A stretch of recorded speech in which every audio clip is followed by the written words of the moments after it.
So we are going to address the third and last lecture. So recall that we are dealing with Codimension 1 distributions defined complex manifolds, and they are given by the twisted one form. And by assumptions, we'll suppose that dual of the twisting and bundle is pseudo-effective. That is, L is pseudo-effective.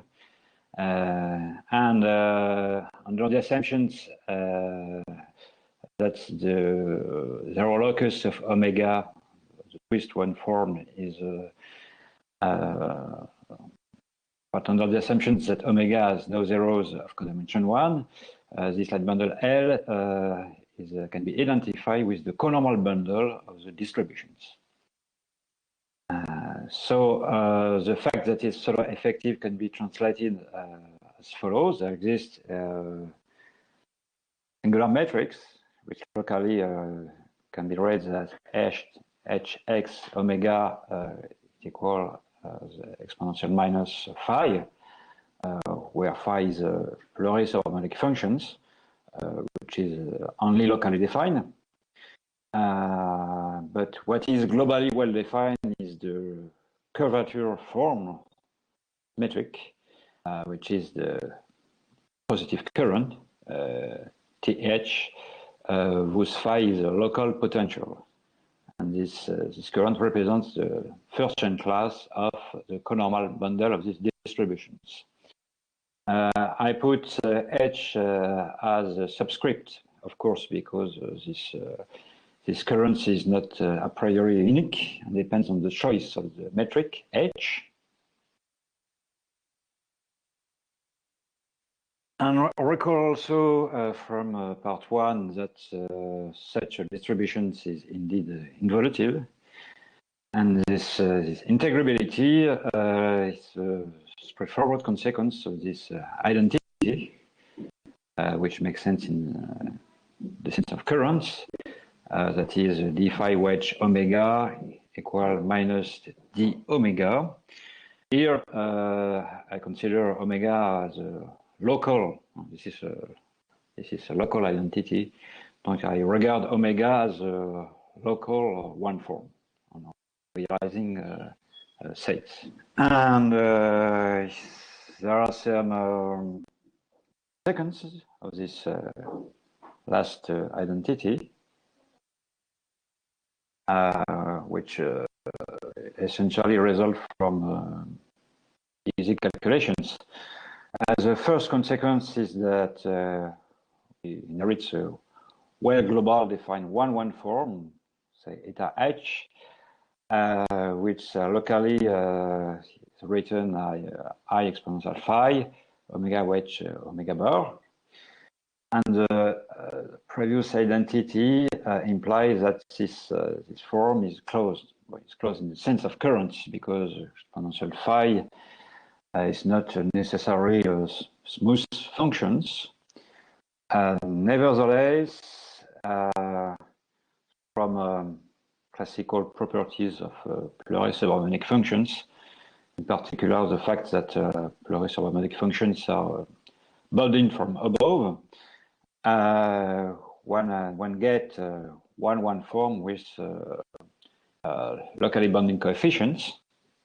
Exponential phi is locally bounded, and it's not very difficult to see that this form eta t, eta h,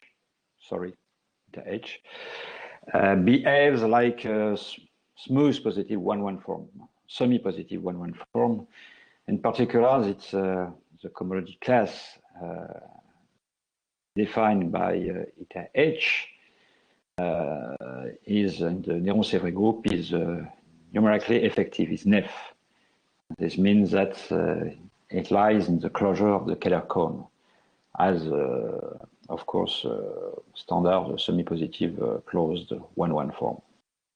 There are also another current, which is the current whose class defines the class of the conormal bundle, TH, and one can also derive from the identity 1 okay, that I recall here, that this curvature current is also invariant by the foliations, saying that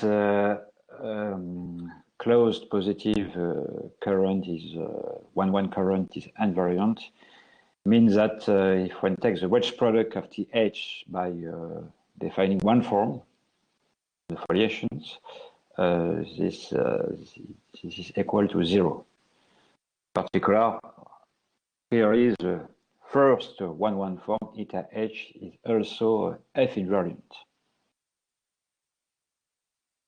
Okay, so also saying that current is F invariant, it amounts to say that locally, so outside the singular locus of F, this current can be expressed as I, AZ, DZ, wedge DZ bar, wedge Z is a local first integral of the foliations, and where A is not strictly speaking of functions, but a positive measure. Okay, so actually we have at our disposal two currents. The first current is a kind of tractable semi-positive one form, eta H, with locally bounding coefficients. And the second, TH, is somehow the curvature current of the first one. Okay, this curvature current represents the first chain class of the conormal bundle. Yes, so you have to pay attention that it's just a current, and the other current can be very singular, even on very simple examples. The examples that I have in mind is the following. Very elementary examples. You start from linear foliations, define two-dimensional torus, say. So foliation defined by a holomorphic one form, which is free of singularities. So we're going to modify the ambient manifold in the following way. First, let us perform a first blow-up at the point P0 of the torus T. So after blowing up, we inherit from the exceptional divisor E0, which is easily seen that this divisor is invariant by the pullback foliations P0 star F. This foliation is defined, of course, by the pullback of the initial linear form, which define our initial foliations of initial linear foliations. And it is not difficult to see that this pullback form omega 0 vanish exactly at a point P1, which belongs to the exceptional divisors. So at this step, we are left with foliations whose conormal bundle is trivial, okay, because it is given by one form without 0 of codimension 1. And one can also easily check that the local model of the singularity at P1 is given by a saddle, elementary saddle singularity type, the type x dy plus y dx. But if one performs a second blowing up at P1, so we obtain second exceptional divisors, E1, which is, of course, -1 rational curves, curves of self-intersections -1, which is still invariant by the pullback foliations. And but the difference with the previous case is that the pullback of omega 0 by this second blow-up which defines f, vanishes with multiplicity 1 along E1. Okay, E1. I've skipped this in the text. Sorry. So this means exactly that the conormal bundles coincide with OE1. So it's no longer trivial. It's, of course, effective, in particular, pseudo-effective.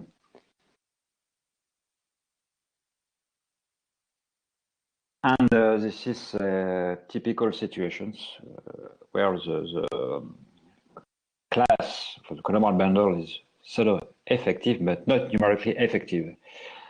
In fact, the class C1 of the conormal bundle coincides exactly with its negative part, its zero-scale decompositions.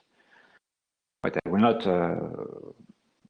talk anymore about zero-scale decompositions, but this is situations of C1 and star F is represented by a very rigid divisor, which is rational curves of self intersection -1.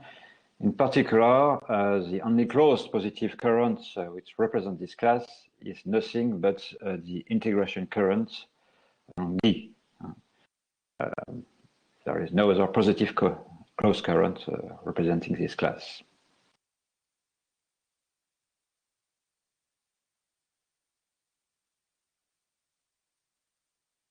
Okay, so in fact, for the sake of simplicity, these expositions, I would like to not take into account this kind of phenomenon.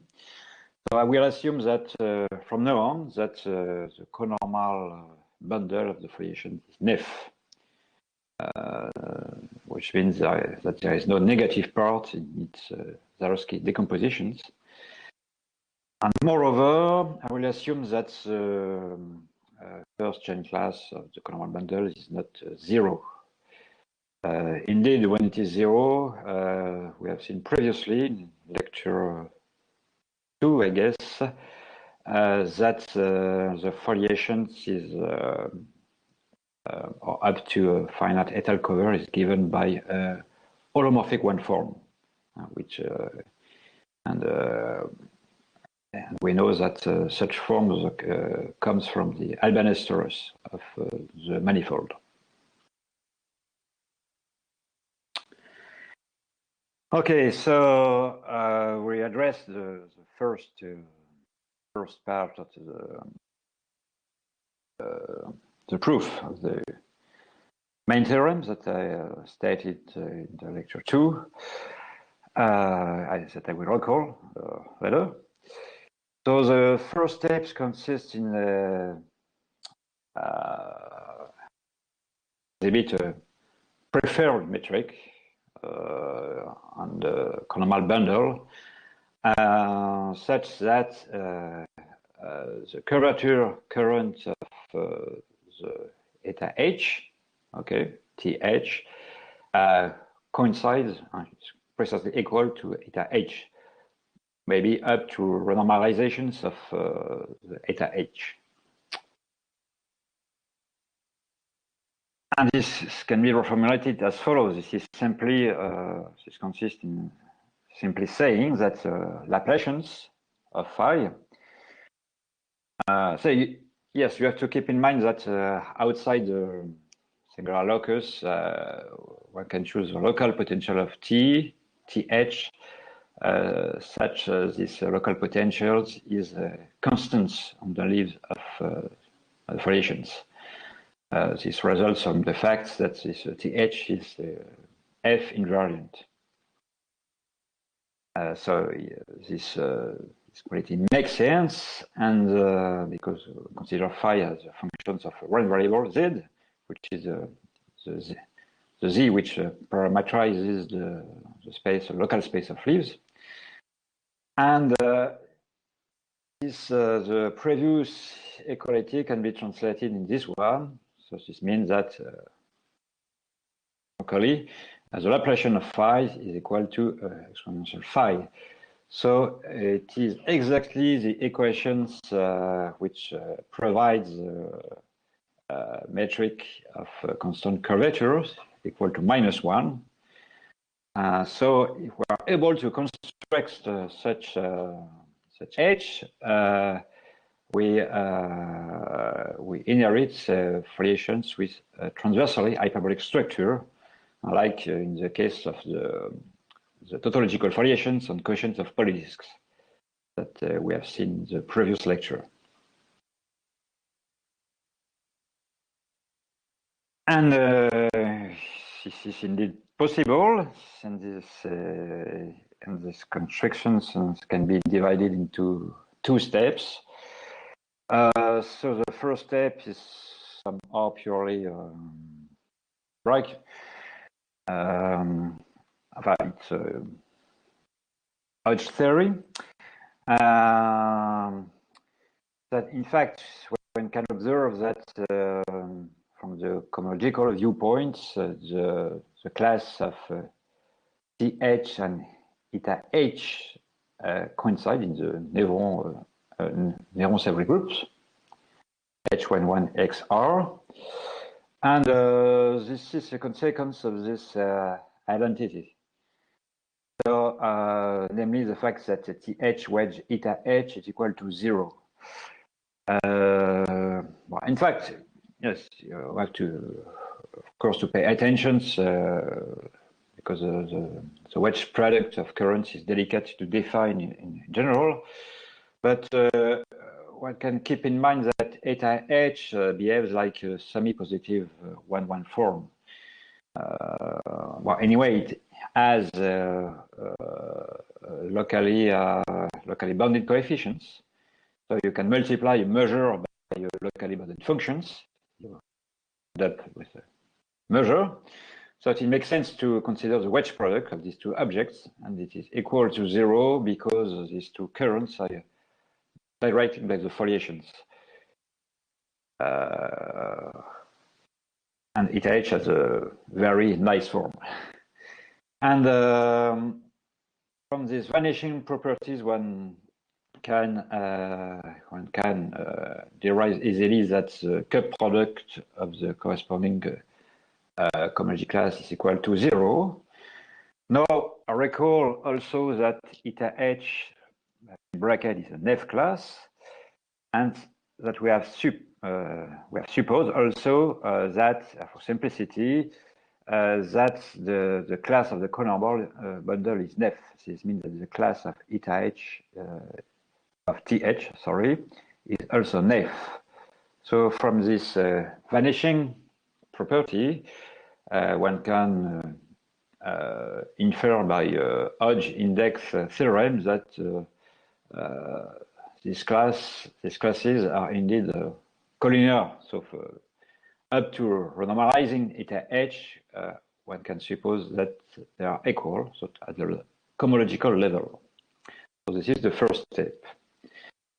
So the second step is to construct, is to remove the bracket.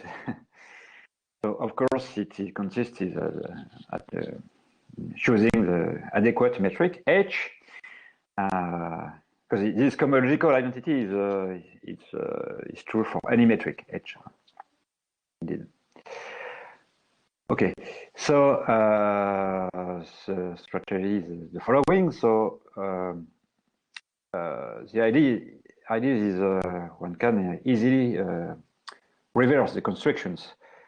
So previously we had a form eta H whose curvature current was TH, and conversely, given T closed positive currents, which represents the class of the conormal bundle, one can associate the construction is unique 1-1 form eta T, such that T is the curvature current of eta T. Okay, so we know by the cohomological cohomological setting that the classes are equal. Okay. So from this country, okay. So when inherits a map, and T for any closed positive current, which represents the class of conormal, maps which sends T to eta T, and so it is not very difficult to see that this map so is continuous, and for the natural topology on the space of currents. So recall that currents can be seen on continuous linear functionals on the space of forms. So we can, if we undo this page with the weak topology, you can see that this map is continuous. And as we are also working the fixed cohomology class, one can so the space of currents, positive currents lying in this cohomology class is compact for this weak topologies. This is a consequence of a standard result of functional analysis, or namely a Banach-Alaoglu theorem. And in this setting, because this map is continuous, we have a very general fixed point theorem due to Tikhonov, which claims that this map admits fixed points, and that was exactly what we are searching for. Okay, so the existence of this fixed point guarantees that there exists a metric H, and such that this equality holds. Okay. So to conclude, we are equipped of foliations with a transverse hyperbolic structure.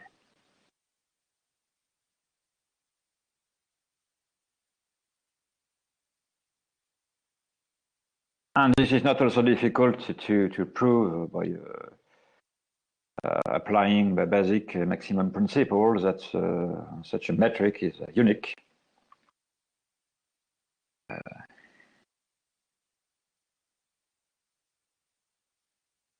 Okay, so once we have this transverse matrix, this foliation is transversally hyperbolic. So we get in situations where the situations is as a so-called transverse is transversely homogeneous, the transverse homogeneous structure, which namely the transverse hyperbolic structures. So this comes with developing map F. So what is this developing map? So thanks to the case of tautological foliations on the coefficients of polydiscs. So at the level of the universal cover d to the power n, the foliation is given by the level of the first coordinate, so z1. And at the level of the quotients, it is given by collections of the first integral, which glue together according to left compositions by transformations of the disk. Okay, so at the level of the manifold, dn over gamma, we have a multivariate first integral, which leads to genuine functions on the disk, namely z1, and the function z1, the submersion, which defines the lift foliations on the disk. And here, this is exactly the same thing. That means that if we lift F on the universal cover or manifold, This is defined by the fibers of a map, holomorphic map, f of x tilde onto d, which is equivalent with respect to representations of the P1 of X into the Möbius group of the disk. And such representations is called the monodromy representations and carry very variable informations. And in particular, in our setting, one can show that moreover, F is surjective and has connected fibers. And the connectedness of fibers implies that dynamics of F is entirely encoded by the representation rho. Okay. For instance, if the representation rho has dense image, this means that the foliation is minimal. So all the leaves are dense. So in fact, this is a common feature for regular transversally Riemannian foliations, which are also transversally homogeneous. For instance, see the Codimension books, Feuilletage, Études géométriques. I don't know if there exist in English translations. And here, so in this setting of compact Kähler manifolds, so using that the space of leaves is compact, of course, because the manifold is so, the space of leaves is so the space of leaves is compact if one adds in an adequate way the singularity of the foliations, but that's not a big deal in our situations. And if we combine this with basic tools of Kähler geometry, I mean essentially that we use here that a flat line bundle on a Kähler compact manifold is also a unitary flat. So we can prove the following, that there is a following alternative. So either the image of rho is a compact lattice, hot D, and in this case, one can easily derive from the naifness of the conormal bundle that the conormal dimension of this letter is equal to 1. In fact, if it is a compact lattice, and from the fact that the image of rho entirely encodes dynamics of F, this means that F is fibrations. Okay. And from the fact that it is fibrations and the fact that the conormal is F, it is easy to conclude that this conormal dimension is indeed equal to 1. And in fact, we are left with last case. This is the case we are interested in fact. Namely, this is the second point of the alternative, where image of rho is dense, and from which one can conclude that the conormal dimensions of the conormal is minus infinity. And the proof consists, as in the case of polydisc, to use the Schwarzian derivative trick. Okay. Okay, so it should be mentioned that we already used that the ambient manifold is scalar.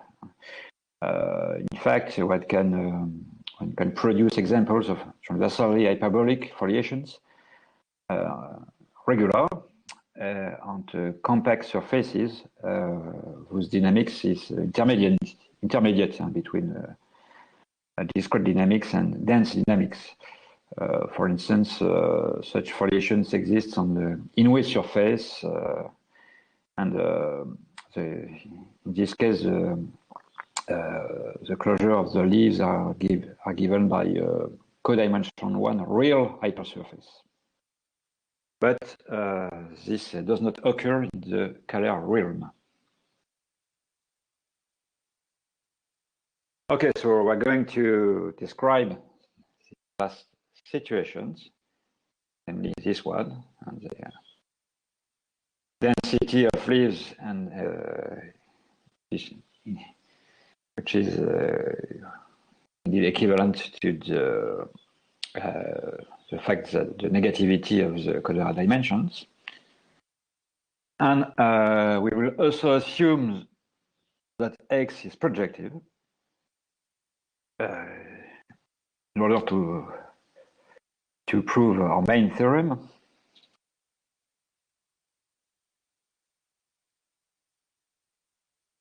And for this, it will be convenient to reformulate the previous properties in terms of P1 bundles.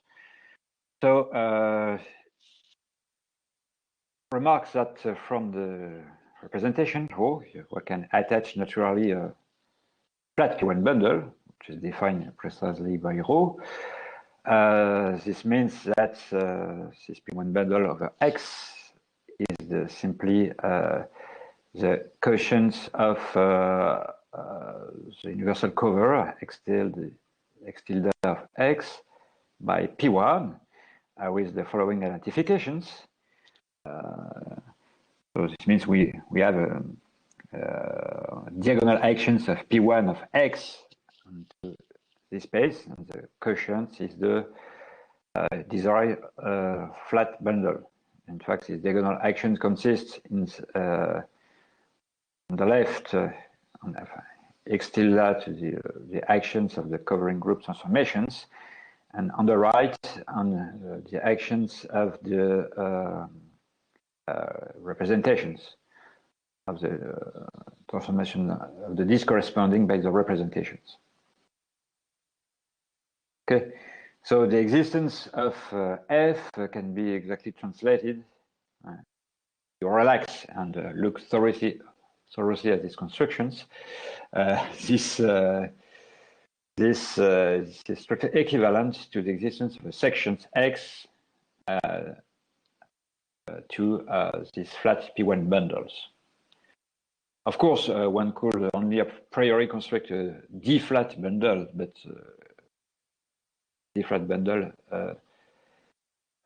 fits into this P1 bundle because the structure group is the same. And it is more convenient to consider a P1 bundle instead of a D bundle because the P1 bundle is compact.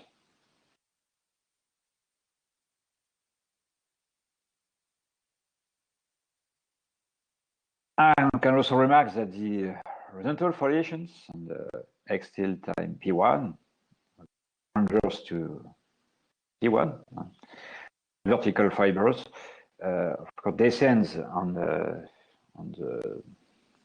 flat P1 bundle, X rho, the foliations, which is transverse to the vertical fibration by the P1. And one sometimes calls this kind of foliations recursive foliations because they are transverse. They are codimension 1 foliations transverse to the rolling of X rho. And by constructions, they are tautological. F coincides with the restriction of these foliations to X, where X is, of course, identified to this its image through the sections S.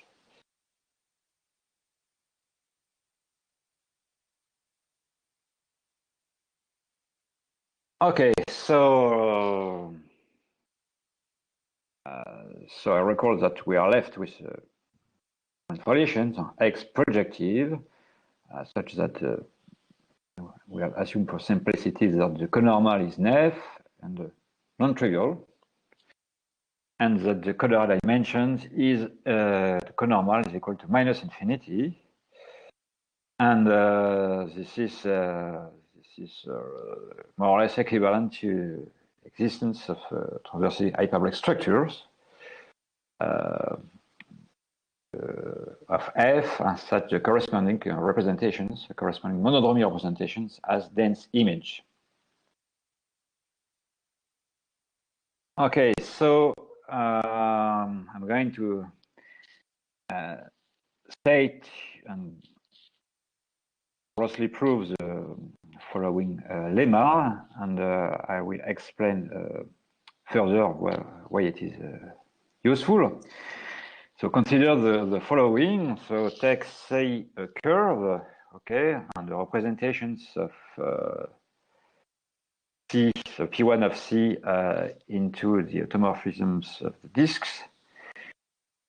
Then whatever is the choice of C and the choice of rho prime, one can show there is no morphisms, say phi's on X onto C, which factorizes the representations, such that rho factors to rho prime through these morphisms, which means exactly this factorizations means this equality. So there is no factorizations of this kind. And the proof is indeed rather easy if one suitably uses the language of P1 bundle. So attached to the representations of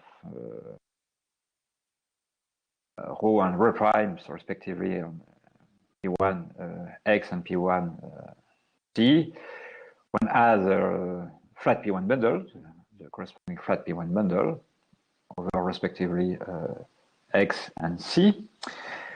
And so, by contradictions that exist such factorizations, so the existence of the morphism phi can be simply translated in the existence of morphisms of P1 bundle, such that Riccati foliations on the first P1 bundle attached to X is a pullback of the second Riccati foliations, which lives on the flat P1 bundle attached to rho primes, the flat P1 bundle over C. Okay. So in particular, if one keep in mind that F is simply the restrictions of F X rho, one gets that the pullback of Riccati foliations F CP prime is precisely our original foliation F. During the restrictions psi X of psi to X identify with its image through the section S. Now, it is important to notice, forgotten to notice it in the text, that so C rho prime is a P1 bundle over a curve, so it has a compact projective manifold which has dimension 2. So the foliation F is also minimal, all the leaves are dense. So this prevents the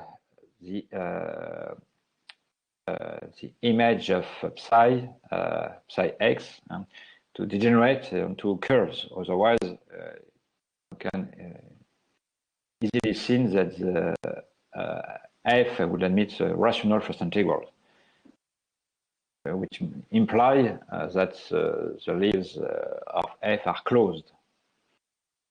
Contradicts, of course, the minimality. Okay, so the image of Cx is the whole one bundle, C rho prime. Okay, so this implies that dynamical properties of F are inherited from dynamical property of F 0 primes. Now, you can observe that relations F0 primes on the P1 bundles is certainly not minimal. for the following. So this foliation is transverse to P1 fibrations. Okay. So the transverse dynamic of these foliations is completely encoded by the restrictions of this monodromy group on the transversal onto a P1. This monodromy group takes values in the automorphism disk. Okay. And of course, the automorphisms Mobius group of the disk does not act minimally on P1 because it fixes a disk, which is D itself, of course. So leaves of F0 prime are not dense, and the same holds necessary for the leaves of F. Okay. But this contradicts the minimality of F. Okay, so this ends the proof. And the factorizations, the representations cannot factor through a curve. So we are going to use these results in relationships with the work of Corlett and Simpson concerning the classifications of rank 2 representations of quasi-projective groups.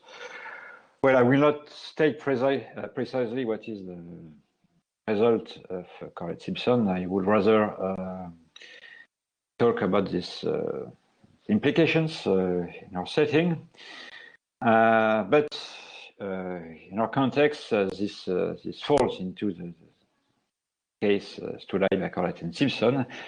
And we can derive from the descriptions of non-rigid representations that our representations attached to the foliation is rigid, because essentially Corlett and Simpson shows that the non-rigid representations factor through a curve.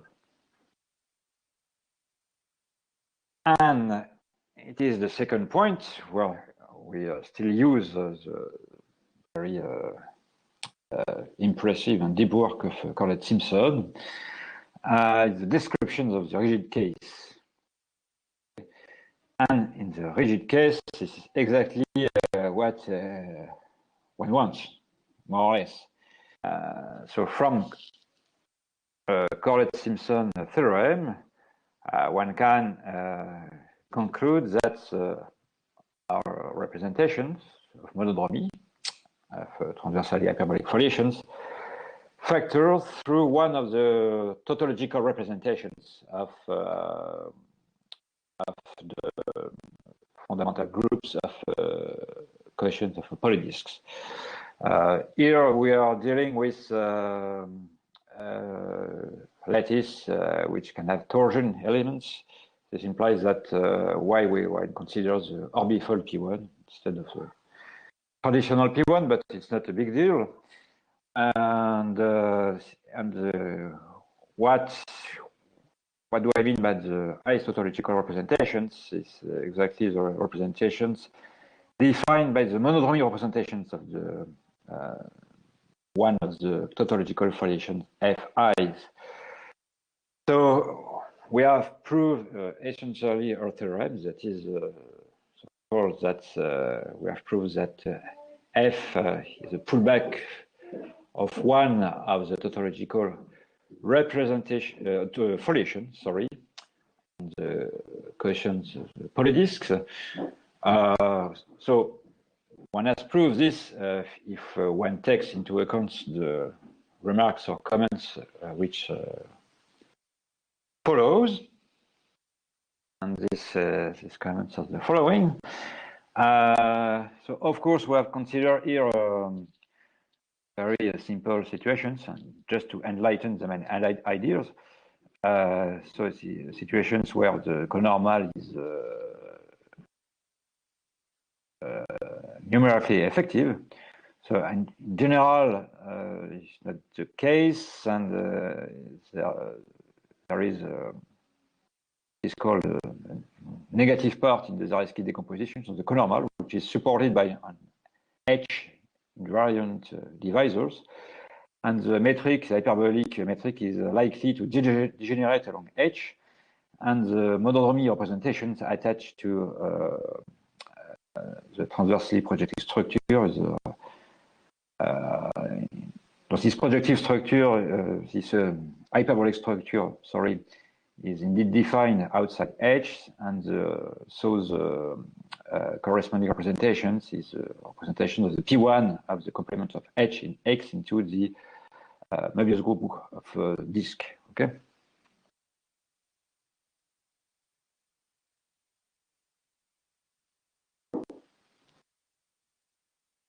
Okay, so if one takes also a thorough look at the statement of Correct-Simpson theorem, there may exist other tautological representations of the P1 of the quotients where unitary representation are involved due to the actions of the Galois group on the representations. And it is related to the arithmetic nature of the lattice, but in fact they do not play any role in our case, because record that the image of rho is dense in the Möbius group of the disk, and certainly its closure in the Möbius group of P1, PSL2C, is certainly not compact. Okay. So these unitary representations, these possible unitary representations, are not to take under considerations here.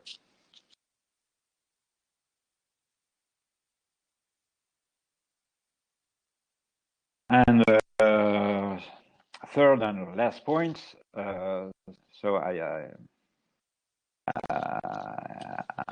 have shifted a bit because theorem Correct-Simpson is a theorem about representations. Okay, there are no foliations in the setting. So what we have just shown is that monodromy representations of foliations factor through the monodromy representations of one of the tautological foliations. Well, actually, if one works a little bit, but it's not very difficult, but I will skip it because the time is missing. One can prove that these factorizations really takes place at the level of foliations. That our foliation F is really the pullback of tautological foliations on the quotients of the polydisk, not only on the level of representations. Okay, so I will conclude by these comments. So I hope that you have enjoyed. And many thanks for your attentions.